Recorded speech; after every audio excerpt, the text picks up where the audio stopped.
My name is Dr. Lauren Webb. I am an associate professor in the Department of Chemistry. My name is Mark Daniels. I'm a clinical professor in the mathematics department. My name is Dr. Anita Latham. I'm a senior lecturer in the biology instruction office. My name is Ruth Buskirk, and I teach in the biology group. I'm David Vannabout. I'm a professor of chemistry here, and I'm now the associate dean for undergraduate education.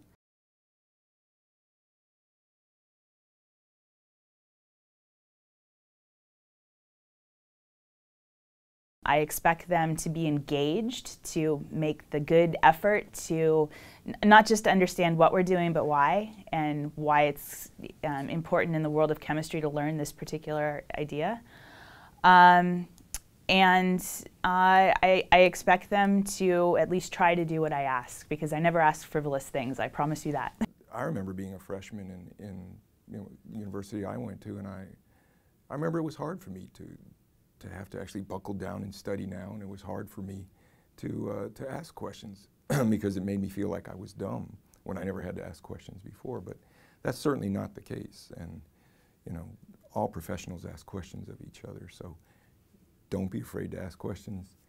Students should expect from me the fact that I am there to help them. I'm not scary.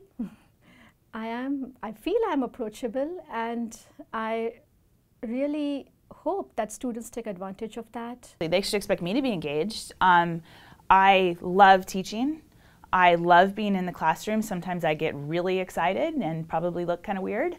But you know, they should expect me to be working hard and to be focused really intently on what we're doing when we're in the classroom and when they're talking to me in their office hours, in my office hours.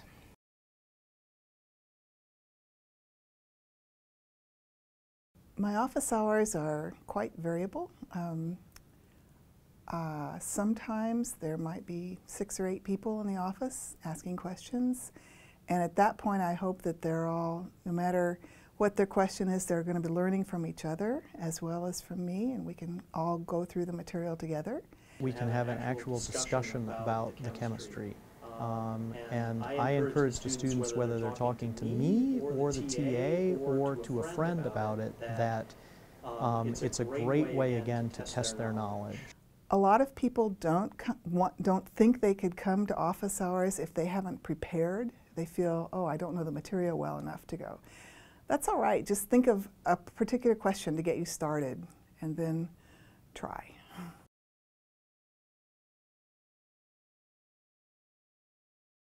There was a time, my calculus class was in the morning, and I had been out late with friends, and I woke up and I thought, I don't have to go to class. Like, there's no one to make me go to class, and how wonderful that was to realize that I could just sleep.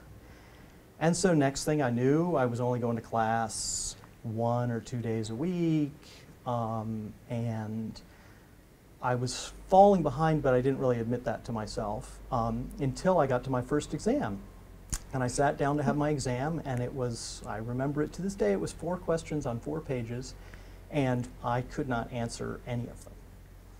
And I sat in that room for an hour in a total panic, deciding that my whole academic career was coming to an end, and there was nothing I was going to be able to do for this class. And I wrote something on the piece of paper, and I managed to get 30 or something on the exam.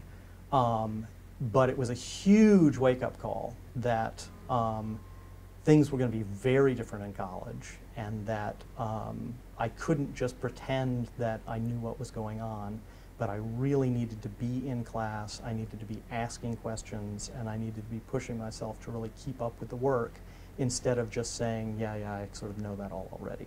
I did manage to pass the class. I fail all the time.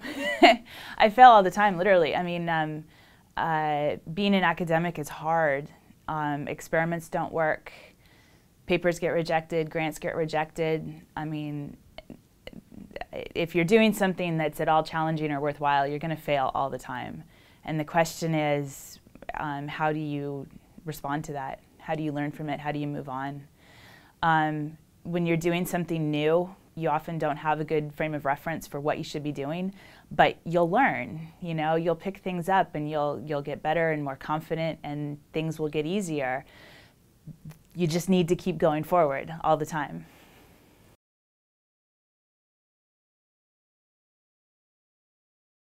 To incoming freshmen, I would say, ask questions. Be curious. Biology is great. It's a fun subject. And whether you are a bio major or not, you as a person, you are biology, right? So you take yourself wherever you go. So learn more about yourself, understand yourself. So take interest, ask questions.